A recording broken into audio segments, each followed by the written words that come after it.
the Coop and Hatch Podcast, episode 3. And we're obviously changing it up because that's not my dad. So who are you? I am that car girl, Kate. Kate's awesome. We met about a year ago, actually, through TikTok, just talking about Audis and whatnot. As you can tell, she's a massive Audi fan. How many do you currently have? 5. 5. I think there's 5.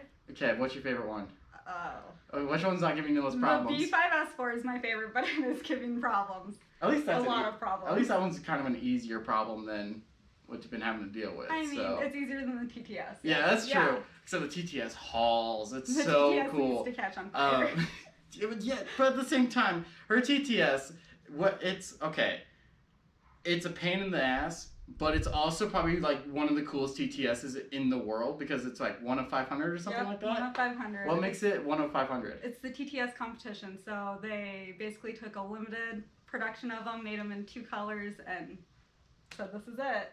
That is so sick. It makes it so hard to find parts, though. Oh, I can't. So hard. I can't imagine because so does it take TTRS parts on? Some of them are TTRS. Ugh. It's considered a mark or the Make 2. Okay. The MK2. Yeah. So. With competition, what's the difference? Like, what do they add to it? So it has the TTRS package. So it has like the TTRS permanent fin. It has the brake and suspension package. Oh, the brakes on these things are it's like insane. The size of my head. Like, it's huge. Yeah. And the funniest part, so they're Brembo brakes too. But normally on the Brembos, especially like on Subarus and stuff, like sometimes they'll say yes, yeah, but most of the time they say Brembo on the side. But on yours it says TTS on the side, but Brembo still has a tiny little mark on there. They're like, we're still gonna be represented. Like, we're still relevant. We are here on these brakes. Yep. But we're just gonna do it sneaky. They're like, well, this car is actually cooler than our brakes, so it's all right. But yeah, it's a sick car, and my favorite part, and I didn't even know this was a thing, was the baseball stitch seats. Yes. Like, just go look at a baseball, and that's it. Like, it's so cool. Or I guess it looks like more like a baseball glove. Yeah. Like how it has that leather stitching, that cross stitch. Oh. Yeah. They're so cool. There's a few that have the black baseball seats, but for the most part, they all have that gray. The gray? The gray and yellow. Oh, it looks so good, especially so on the good. gray too. The way it like just blends is so good. Yes. How many cars currently do you guys like have that you're working on? Like, what's the projects? So we have the TTS that's never ending. Going up to get the ABS coating done because swapping out the ABS module did not work to fix it. Oh my gosh. We have the B5S4 that's just problem after problem, which those both broke on the same night. Same freaking day. And then we have the B6S4, which the motor's sitting right here. This thing's insane. Obviously, this is like, so pretty. The inside is. It's immaculate. It's so. The most common term for this color is Smurf. So it's a Smurf blue, and it has Smurf blue interior, which is like stupid rare. Well, Audis call it Noggy. Yeah, and the I Noggy. hate Yeah, it but so like much. it looks exactly like Like a Smurf. Smurf blue is so much better than the Noggy. Plus, who doesn't love Smurfs? Yeah. Like, they're the kindest. It's Papa so, Smurf. This is Papa Smurf right here. But yes, that's what it needs to be named. It doesn't have a name yet. It has a little red. Perfect. That's it's a tag. perfect. It's perfect. That's Papa Smurf. We're calling it Papa Smurf from now on. And it's a dad wagon. Yes. And mom wagon. 6-speed? Yes. 6-speed on a right freaking V8. Like, it's so good. Such a good combo. It's gonna be such a monster. And all-wheel drive. Like, yeah. It's gonna be a beast. If you don't know what car to buy, just find one of these. Yes. They're bulletproof. And look at it. Like, an Avant, it's so good. So we have those 3, and then we have the RX-7. Mm-hmm. It's a slow build. It's never gonna get done. 2-rotor, right? Yep, and a clutch is coming in like a week and a half. Oh, shoot, okay. Yeah, because I'm like, hey, what do we need for it? We need a clutch. Okay, I'll order a clutch. Let's get it here. Let's get it done. Mm. And then we have the F350 dually that is getting worked on right now. This thing, it's a tank. It's massive. Massive. Like, I look so small in front of it. I want to lift it so bad. It's nobody wants me to lift it. They're all like, don't lift this truck. We need it for time. Do you know Do not lift there's it. a legal height as tall as a car can get, and that thing's already probably pushing I want to it. I mean, okay. I get it. I get it. So good.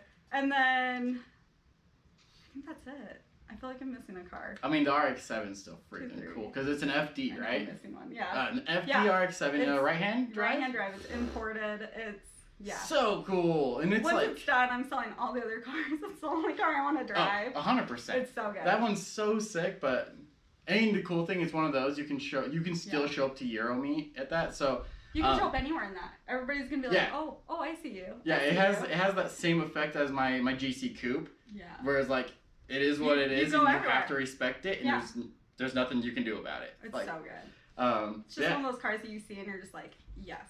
Mm-hmm. Just yes. Please come. Personally, come hang out. Okay, let's get your opinion on the JDM God cars, is what we call them. What's your favorite one? On the list for us, we've had the RX-7, GC8 Coupe, NSX, and Supra, and I personally like the R33 Skyline more than 34. I like the R33 way more than the Oh my god, this is why we're friends. But the Supra is hands down like my favorite. Interesting. I want to sell the TTS to buy a Supra and build because I'm like, we're heading to winter. Sure. We have no like long winter projects. Mm-hmm. I need something for winter, and I'm like, we should sell these 3 cars and go buy one, and then just. You would have an RX-7 plus a Supra. Then you got this. Everybody makes fun of me though. That would be the coolest garage ever. Those 2 cars together, the RX-7 and the Supra, you can go anywhere in them, and everybody's like, "Oh, I know those 2 cars." Oh yeah, especially if if we got get that plus the GC in one area, that's it. We own the parking lot. Right. like people, there's all these supercars that pull up to me and everybody's rolling all over them, and I'm like, no, where's the older cars? Where's these like the cars that you see that are just like, that's my childhood right there in a car. That's what I want. Yeah, like where's the poster car? Where's like the ones that were like on the front of the magazines, like when we were growing up. So yeah, I get that. I 100%. That's what I want though. Like but it's weird because like you can show up in those with a supercar, and it's gonna be such a hit or miss. Either people are gonna love your car or the supercar. There's never I respect your car, I respect the supercar, and I also respect this A5 sitting next to all 3 of them. Like, someone's gonna be like one of those. Yeah. Which is really cool because like it personally tells me a lot about them, especially if there is like a new Aventador chilling right next to an RX-7, and this like if this like. How can you not though go up to an Aventador and be like, I see you. Yeah. I respect you. You look great. But also this RX-7 that's right-hand drive. Like, because I feel like it's the nostalgia of it that just like, you're just like, dang, I would 100% buy the Aventador, but I can build that RX-7 twice. I am not a supercar girl, and that's where my downfall is that people are like, oh, you had $1 million, what car would you buy? And I'm always like, I want an S1 rally car. Like, give me something from the 80s. Yep, like, 100%. That's what I want. And everyone else is like, oh, I want a McLaren or an R8. Or I'm like, yeah, but you can't really, you can twin turbo some of those and you can build some of them, but I'm like, it's pretty difficult, and like the tuning you have to go into them. Like, yes, you can do so much with that car. Like, plus, like the S1 rally car is the original. We talked about it, I think, in our 2nd episode. That is a god car too. That's like the 80s. That is like that car owns the 80s. There's no. That one and the URS4 that came out in the 90s. Oh my gosh! So good. The livery that was on that one. Yes. So nice. Yeah. We could just talk about those 2 cars and like themselves. 5 cylinders, like the old 5 cylinders. There's just something about them that brings me so much joy. That's why we got the RS3 though. Because of that 5-cylinder, like... It was such a good, like, heritage build. It's not the same, though, at all. Like, well, I mean... It broke my heart. I get what they did. They made it as close as you could to original Quattro with all the restrictions we have now. Back in the 80s, they had 0 restrictions. No restrictions. Group B Rally had, like, 3 rules. It was have a roll cage, have a seatbelt, and have a helmet. After that, if you die, you die. Like, which is such a good car. Like, if you die, you die. Just go for it. Like, and I'm like... So I'm the same way. If I win the lotto and someone's like, go buy your dream car, I'm like, I'm gonna need a '69 RS SS Yenko body. I'm gonna need an LSX and any electric drive, all-wheel drive system. And be like, and that's gonna toast. Build it together. Oh my gosh. Yeah, you pull up anywhere and people will be like, it sounds so good. Like it doesn't match the body, but it sounds so good. What are you doing? Yeah. Like, they would lose their minds over it. Exactly. So and I'm like, plus the supercars are cool, but when you see just like the weirdest stuff, like the Yes car, there's one of those here in Sandy. It's at the mall. There's that museum there. Oh yeah. It's that orange one, and it has a VR6 in it, but it's like the VR6 swap. So Makalakan George, I just know his name is George. He did the VR6 swap into the RS3. I'm obsessed with it. It's insane. So good. He tried to talk me into doing a VR6 swap into the into the RS3 because I was like, I need to get rid of it. I'm done with the 5-cylinder groupies. I'm done. And he's like, no, just do this, and then you can be associated with me. I was like, well, unless you're gonna do it for me and walk me through this, there's no way I'm gonna be able to do this. Yeah, it's funny when people talk about motor swaps. If you haven't done one, then you're just like... that had never been done before at all. Yeah, like, he's fabricated every step of it. And I'm like, unless you're going to put me together like a kit of this is what you need, there's no way to do that. It's not like taking like an LS and throwing it into a Miata. They have so many kits for that. Yeah. Like... especially when you're the first person building a car like that. There's a guy here that actually works for iWire, so he does like a bunch of he helps with the Subi swaps. So they'll take like my GC and they'll put a new motor in it. So that like you have to do like a wiring harness conversion and stuff like that. But I can buy a full conversion kit from iWire, $1,200. He's probably there inside of his garage, a jungle of wires, and he's like, okay, this one has to go here, and I gotta twist it in. You have to wire them together. Blows my mind. Wiring is like one of my favorite and least favorite things to do, just because of the amount of like OCD-ness that goes into it. Man. I love that part. Okay. But then having to hook it together and expecting it to work, nope, can't do it. Okay. Like if I need help on that, I'm bringing you in. I hope this is gonna work. It's never, no. If I need help on that, I'm gonna bring you in that, because wires, like once I get to electrical, I'm just like, brains off, not happening. Like no, I love it. It's like this puzzle. Well, that's why I got into cars. Is that like the whole thing that keeps me going with cars is the never-ending puzzle. Like it's always like, what is making it so this part doesn't work? Like it's just that it's almost the challenge of it, because you have to think so outside of your normal thought process some of the times. Right. I mean, like the freaking angle gear on your TTS, like that doesn't make any sense. No, it does not. Okay, so the angle gear is it's like this big. Basically rear diff. Yeah, but it's like on the front of the car, and so she was getting it fixed, and I was just like kind of there learning. And it was a nightmare. Seeing, so I guess when they normally like go, they explode, like they literally just blow up.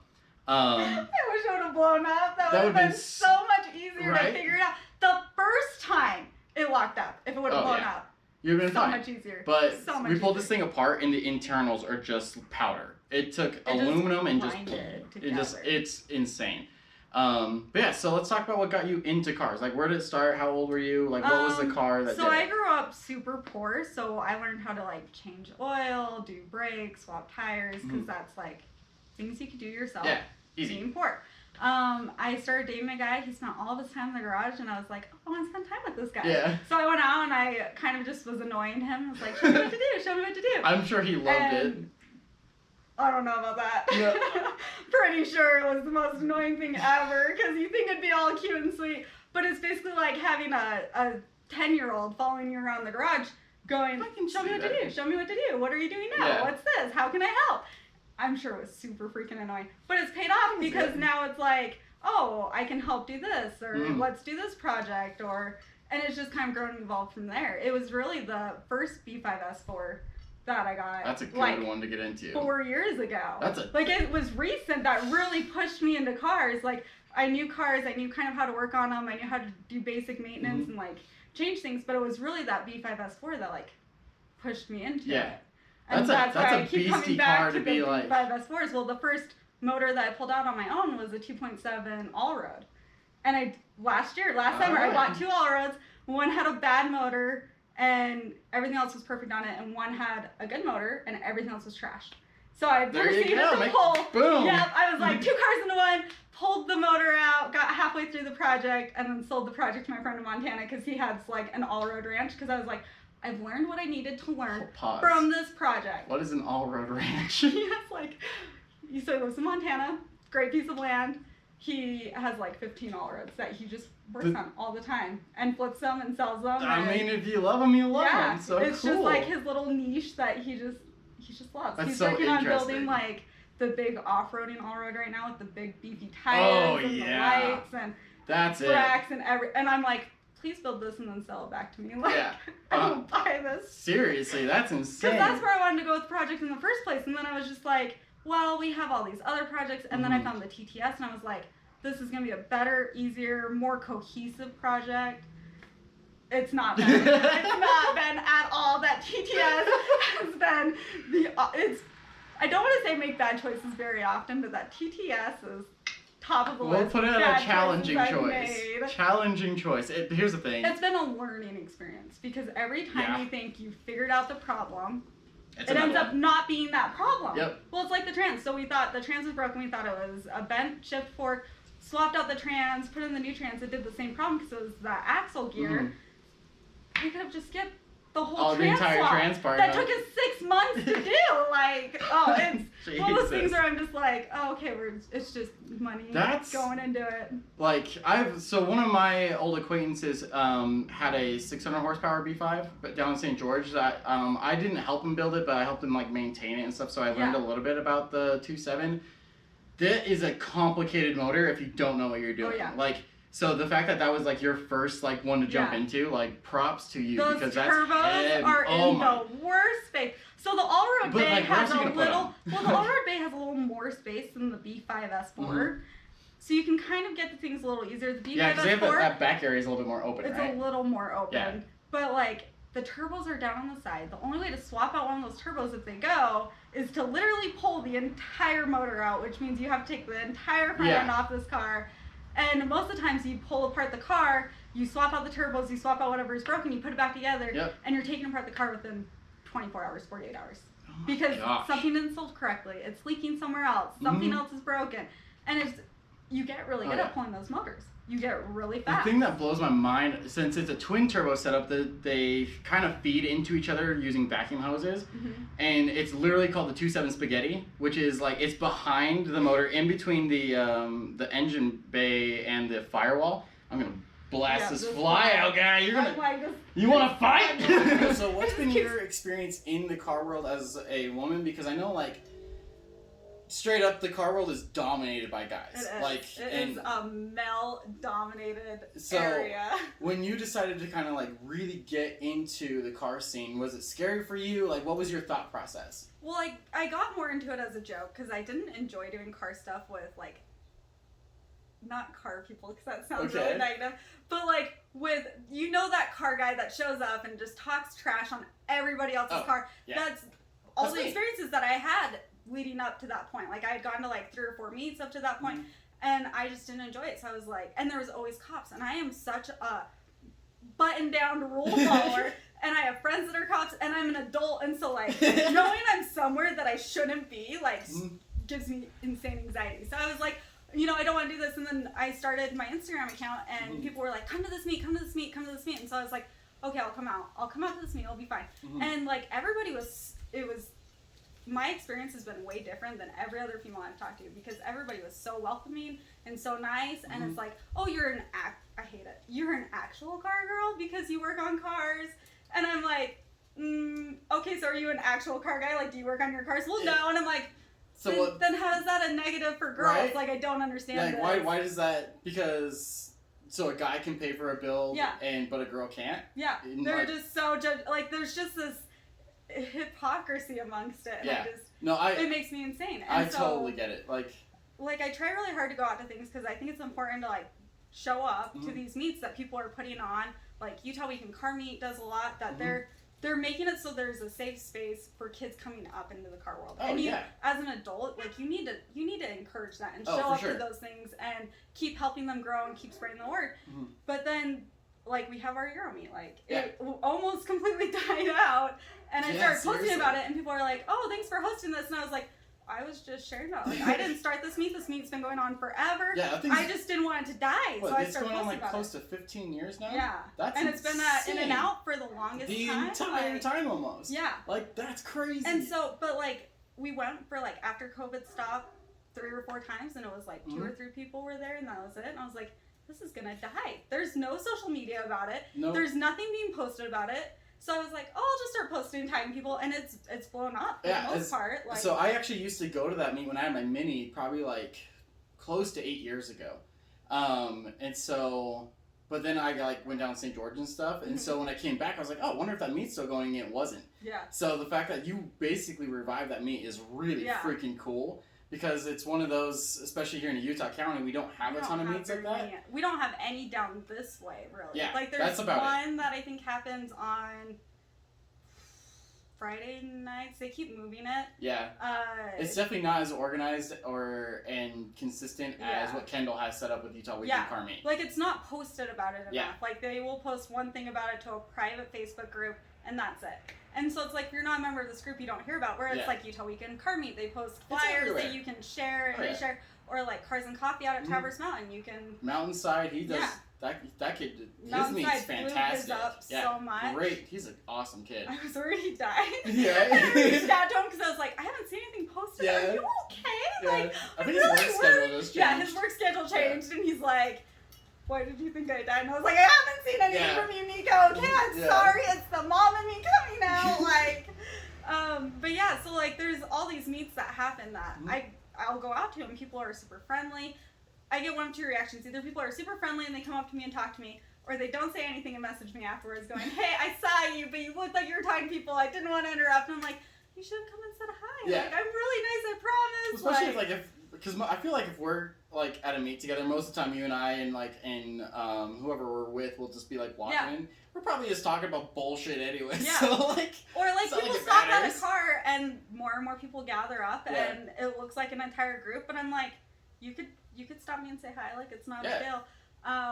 Because people, part of it's social media that they're like, oh, you seem really intimidating online, and I'm like, I'm not. Like, I'm an introverted extrovert that just is here to have a good time. It's so funny, like the group of people that like are starting to like kind of meld together around like what we're doing is everyone's just a freaking teddy bear. Yeah. Like literally everyone's like the softest, nicest people you're ever gonna meet. It's but so like true. All of them when you see them in person, you're like, dude, this person could kick my ass. Yeah. But like all of us would be like, no.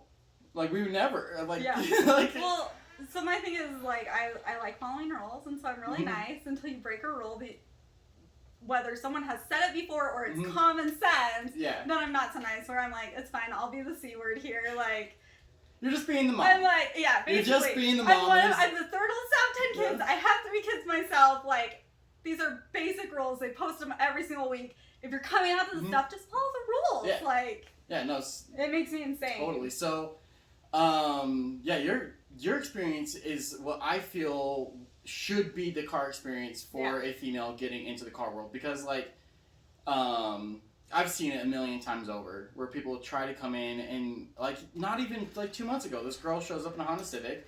It wasn't like anything special, but it was something to her, which mattered. And then like 2 weeks later, she's like, hey, like I think I'm just gonna leave the car scene because like every time I go to a meet or something, I'm gonna beat this fly. It breaks my heart because, and I say this all the time. If you love your car, that's all that matters. Oh, 100%. Like, everybody should support 100%. it. If you love your Honda Civic, if you love your Tesla, if you love whatever car it is, it can be a piece of crap that you have not done a single thing to. If it brings you joy, other people in the car community should support it. If you show up to a meet and your car is disgusting and dirty because you came straight for work, but you came out to have a good time. Dude, props to you. That's all that should matter. People shouldn't nitpick. I've seen so many people leave the car community because people are mean because their car is dirty, or they talk crap about their ride, and it's not in the friendly like giving each other garbage. Yeah, it's like, hey, it's so offensive and so in the face of them that it's terrible. Like, it's like the Euro meet where I'm like, oh, you don't have a Euro, come out anyways. I show up in the FRS. Just come out and have a good time. Like, this is a good car group to get into. Nobody's gonna care if you come in a dirty car. Nobody's gonna care if you don't come in a Euro. Just come hang out. And it should be the same thing at every single car meet. Like, I get it. It's fun to show off your car when it's spotless. Yeah. Every time I wash my car, it rains. Within like 20 minutes. Plus 3 Wednesdays in a row. Yeah. Man. So I was like, I'm not washing my car anymore. And look at that's not looking promising for tomorrow. So it's gonna rain tomorrow again. It's fine. The funny thing is like, it definitely happens more on the female side where like you just get shut down way faster by. Not only guys, I've seen girls shut down girls too because they want to be the car girl, and I'm like, no, why? Like, it doesn't make sense to me. To me, I'm like, the best thing anybody in the car community can do is uplift people, educate them, talk to them about their rides. Like, that's my favorite thing, is if a kid is standing alone next to his car by himself, or anybody, not just a kid, anybody standing alone next to their car by themselves, walk up to them and be like, hey, is this your car? What have you done to it? What do you want to do to it? Like, there's a guy that comes out to our Euro meet that he wants to start doing stuff to his 2.0. And I've sent him messages, and we messaged back and forth a few times now because he talked to me at the meet, and at the time I was like, oh yeah, let me think about it and get back to you. Yeah. And I've sent him a few different suggestions and things like that because I'm like, this is an important area that you should be encouraged. Oh, for sure. And not feeling like you're being shut down or not supported. For sure, and especially that advice coming from you since you've built them. Yeah. It's a way different advice coming from me because I know like the basics, and so like you can be like, hey, like you can put this mod on, but it really doesn't make that big of a difference. Yeah. So move that money, save up somewhere a little bit more, and then get like an intake or something instead. And so from your experience, being able to give that to somebody so they're not like just out there wasting their money, that's awesome. I just think supporting each other and encouraging it rather than just shutting it down. Like, I and totally I've seen that agree. happen so many times where people come out and they're all nervous to start with, and then people just immediately shut it down or start talking crap or like, oh, your car's just stock, or you didn't build it yourself, or is that daddy's money, or who paid for your car, or whatever else, and they just immediately shut it down, and then they don't want to come back out because people were they're being mean. Rude. And here's the thing is like, especially as someone that's built a ton of cars, and I'm sure this has happened with you too, since with how many builds you've got going on, is we're already criticizing our own builds to more than anyone else can. It's so much worse.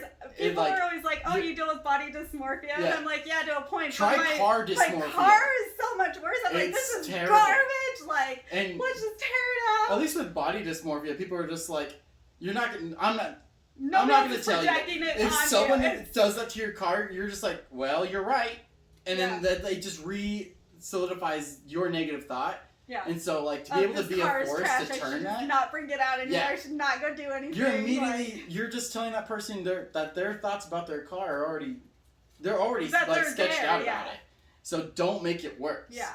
So. I think with car girls specifically, there's so many stereotypes going into it, whether it's, oh, that's not your money, or, oh, you didn't build it, so you're not an actual car girl. Yeah. Or, oh, you did build it, but you didn't do it right, or this isn't how I would do it, like or my favorite thing is anytime I'm doing anything on a car, I'm like, don't come on here and tell me I'm doing it wrong, because I know I'm doing it wrong, but this is how I want to do it. Like, washing the car, people give me feedback, and they're like, you're doing this wrong. I'm like, I know I'm doing it wrong, but it works for me, so this is how I'm doing it. This is how I like to do it, or so oil changes, or swapping tires, and like, if I post anything that's car related, or even like, there's just so much feedback, and I'm sure it's coming from a loving place. Like, guys are just like, oh, this little girl doesn't know what she's doing. Let's help her out. It's kind of condescending, though. But it is. It really is. Not cool. And there's so many girls so you either have the guys that are telling you you're doing it wrong. The guys that are like, that's not your money. Like, you obviously didn't buy this car.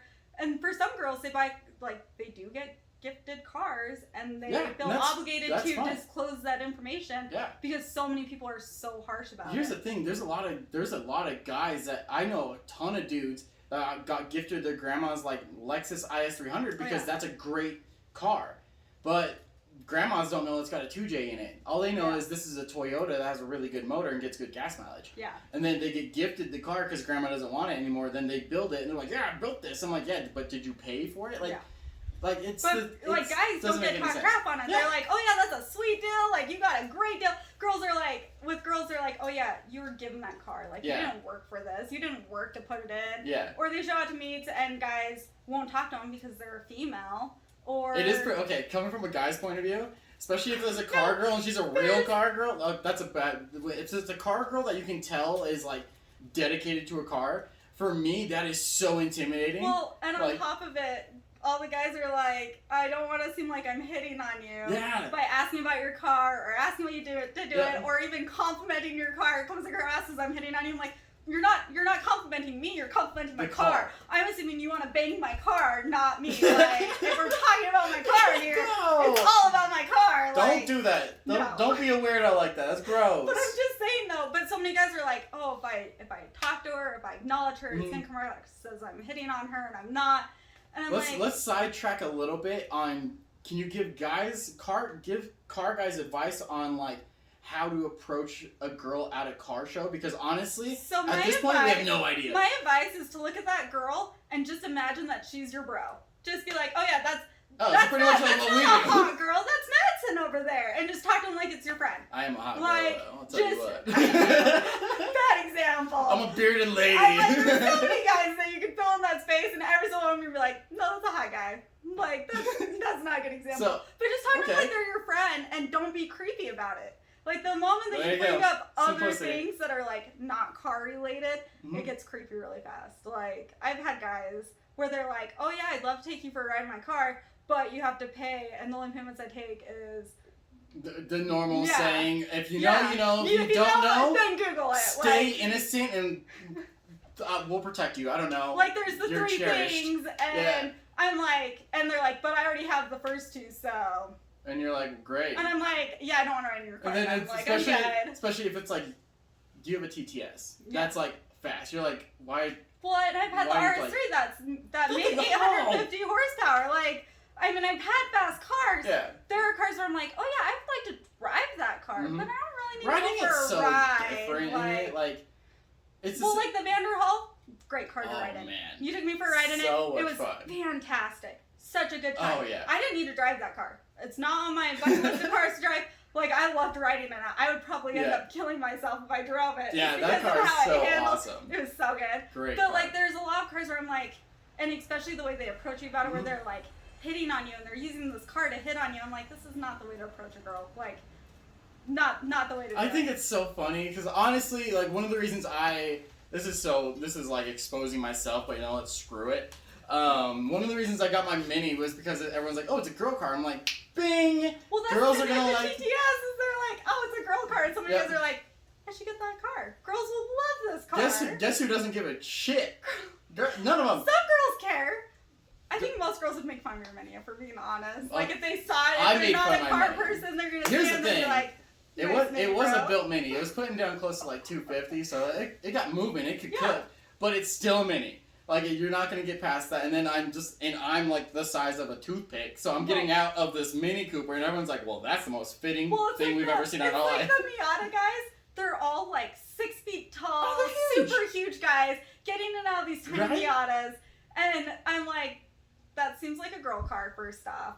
Second off, you're not proportionate. I'm like, if I had to match it with a car, it's not gonna be this car. Well, I feel like it's almost unsafe, especially when you get those 6-foot guys. I'm like, their heads stick out higher than why are they not wearing helmets or glasses? The windshield's here, so they're over the windshield. They're probably like, it's like when you're riding a motorcycle without glasses, you're getting like tears in your eye, and they're just like this. If they get in an accident, they're getting decapitated. My whole point is that no girl sees those cars and goes, that's the guy I want to go home with. The guy with the Miata. Right. I mean, I love Miatas, so that's not the point. No, but I mean, I don't think there's a car that would do it. Like, unless you're like a gold digger. Unless you're a gold digger, yeah. It's like if you're a really gold digger, you'll see that car. You know the cars you're looking for. So here's my advice on buying a car, and if you want to impress somebody, just buy the car you love and just put your heart into it, because it's one of the reasons we became friends is because like the dedication that you have to the Audis in that relationship is like so sick. The obsession is mentally sick. But I feel like it's the same way with me, where it's just like I'm so obsessed with just cars in general. Yeah. That you're just like like you're a true car enthusiast. Like you're that person that I'm like, if you're looking for a friend, look for the true car enthusiasts in the group. What up? Because those are the people that you can bring around that will have endless amounts of advice, regardless of the car you're working on. Doesn't mean it's right. Doesn't mean it's right. But they have so much information, so much knowledge, and they're so excited about every single car they see. And that's the type of people you want to surround yourself with. There's so many, and I think that's why a lot of the people don't like going to car meets, is because there's so many people there that are just so focused on their own niche, their thing, their own cars. Like, that's it. Those are the only cars they will ever like. Every other car is garbage. And those people will constantly talk down to every other car that's there. Whereas if you find the car enthusiasts in every group, they're the ones that are walking around to each build and stopping and appreciating every single build they see. So basically find the kid that looks like he's like cracked out and a clown looking at every car, and that's the one you want. And smiling and laughing and having a good time. Like, just watch. You'll see them. They'll walk around and they literally look at every single car they go to. Yeah, those are the people you need to single out and try to best friend up. Like, and the thing is, none of them care. Like, realistically, they're going to be like, they just show up, you're like, you're a new face! What's up? What do you drive? Does your face match your car? Do you have the same face? You don't? I would hope not. It's a car. You're a human. Let's kind of focus more on, like, what's the common things that you've seen, like, car girls going through when they're first getting in. Because I want to, like... Oh, there's so much negativity. Yeah, I just want to nip all these in the butt and get this out and be like, we need to stop this, because here's the thing. There's a lot of car dudes that are like, I wish I could find a girlfriend that was into cars. Then stop scaring them away. Yeah, like, that's what are you doing? The thing is that car girls are so scared. So there's a lot of girls that want to get into cars, that want to work on their cars, that didn't grow up with, like, their dads working on their cars, or being around people that worked on their cars. They're like, how do I get into this? What do I do? With my social media, I came out of nowhere, and the thing I hear the most is that I don't look like a standard car girl. And it took me forever to figure out what that meant. And it's guys It's guys being, like, rude about other people's appearances. Where they're like, you're so pretty, you're so clean, you do your nails, you do your hair. And I'm like, I do my nails because I have Hashimoto's and my nails break. Yeah. Like, they'll break all the way down and it hurts so bad. So you're basically using it as sealant. Yeah. I basically have a hard cover on my nails to keep my nails from breaking. But they're like, oh, these girls that come out, they don't take care of themselves. I'm like, have you looked in the mirror, dude? Like, yeah, right. You're like, and I'm like, oh, okay, dude. Like your beard's going in 15 different directions. Yeah. Your hands look like they came off a dwarf. Like, but then these girls get out to these meets, and they're coming out and they're showing up and they're nervous, and then none of the guys talk to them because they're afraid to approach a girl. Honestly, we are. I'll be 100%. It is a hard thing to get over. Just because there's a lot of stigma behind that. Yeah. And I think it goes both ways though. No, it does. Like, you guys want us to talk to, like, I talk to everybody. I'm not a good example of this. Because I will walk up to, like, people standing all next to their car waiting for their friends. I'll be like, is this your car? What'd you do to your car? Right. What are you planning on doing? Is it built? Like, tell me about your car. Tell me the life history of your car. This is the person you want to find at a car meet. Oh, I'll come find you. Just stand alone next to your car. I will come find you. I won't approach a group of people. That scares me. I got you on that one. But if there's one person standing there, I'm like, yes, I'm coming for you. Yes. I'm going to approach you, and we will talk about your car. We'll figure it out. Well, awesome. Yeah, I think thank you for the advice and taking the time and stuff like that. Follow her on these builds. They're freaking awesome, guys. Like, there's I try to post a lot about the cars. Honestly, they're all really unique. And it's cool that you're also raising car kids exactly like how my dad did. And so to see it as an adult happening, I'm like, it's man, this is raising cool. Car kids, because I have my oldest who likes to go LARPing and wants to do musicals and plays, and I'm like, you can still do all of that. You can have other interests outside cars, but it's important to know, like, the fundamentals of cars. You should know how to change your oil. You should know how to change your brakes. You should know how to swap tires. All that. My kids all know how to take off a tire off a car. They know. Because I make them come out. What's the oldest? He's 12. And they all can swap a tire by themselves. Natalie will try. She cannot. Well, seeing as the tire weighs... I know. Starting, I guess it's one of those things you just kind of have to jump in. Yeah. Like, the initial purchase of stuff is kind of hard, like tools and whatnot. But here's the thing. You don't have to go out and get Milwaukee's. You don't have to go get Snap-ons and stuff like that. Go to Ace. Go get the $10 ones. Here's Harbor Freight is my best friend. Oh, yeah. You go there, you buy with your coupon that they send out every single month, and you just buy something. Buy 1 set of tools with that coupon. Go and buy some open ends. Go and buy a socket set. Go and buy... Oh, ratchet wrenches. 100% go buy ratchet wrenches. Just go take your coupon every single month and buy something little. And then before you know it, you have 2 toolboxes in your garage full of tools. Oh, because you just buy stuff every so often. And then make friends. Make friends with people that have access to jacks and jack stands. Make friends with people that have access to lifts. Make friends with, and utilize those friends in a good way. Don't take advantage of them. Don't be like, oh, I need a lift, so I'm going to talk to you now, but I'm not going to talk to you in a week from now. Yeah. Like, utilize these people, be good friends, but allow your friends to utilize your stuff as well, and build each other up, and make it so that way everybody succeeds. Well, sometimes it's not even like your physical stuff. Sometimes it's just you being there, because there's sometimes I'm working on a car, and just having a body there to talk to sometimes that's all you need. Well, we were putting together the B5 back into the car, and there was a bolt, and you had to reach up and under, and then have someone else put their hand through to try to thread it through, to try to put the nut on the other side. And then you're and it's just like, so we have like 4 hands up and underneath this car, and we're both underneath it. There's no way. Zero. You have to have friends. Like, that is the most important thing about the car community, is going out to these meets, because that's where you're going to meet your friends. Yep. You can meet them on social media. That's a great place to start. Yeah, I mean, That's where I started. Yeah. Everything I did was through social media. But I'm just like, it's one of those things though where like, and it's the same thing with my friend that bought my all roads. I met him through TikTok. They messaged me a few times in a non-creepy way. Can't stress that enough because there are some people that message me that are like, "Oh, you're so pretty, you're so beautiful." I'm like, "Thanks." Cool, Did you have a question about my car? Like, and I get super awkward because I'm like, I don't know what to say. Like, okay. So moral of the story is, but, like, guys, we just gotta go, like, don't be creepy, go compliment a girl's car. Like, focus on the car. Like, if we want more car girls in the community, you need to focus on their car. If a girl comes out, ask her about her car. If she doesn't know anything about her car, don't make her feel bad for not knowing anything about her car. And if you know stuff, then be a source of knowledge. Yeah. There you go. Or be like, hey, I see you're standing next to your car alone. Like, do you want to go look at some of the cars with me? Or our group's going to walk this way. Do you want to come with us? Do you want to take the lap? Let's do a lap. Yeah. Like, you don't need to ask this girl out on a date. You don't need to make it creepy. Just be her friend. Make it natural. Ask her about, like, what got you into cars? Do you like cars? What kind of cars do you like? What's your dream car? Yeah. What do you think of this car? What do you think of that car? If she doesn't know a whole lot about cars, it's totally okay. Yeah. Still encourage her. Still encourage her to come out. Be like, I really like your car, even if you don't like their car. Just so you like it. I cannot stand Teslas and electric cars, but if you came out in a Tesla, I'd be like, yo, I love your car. It's so good. It looks so clean. Have you done anything to it? No, this is because such a weird Tesla, sentence.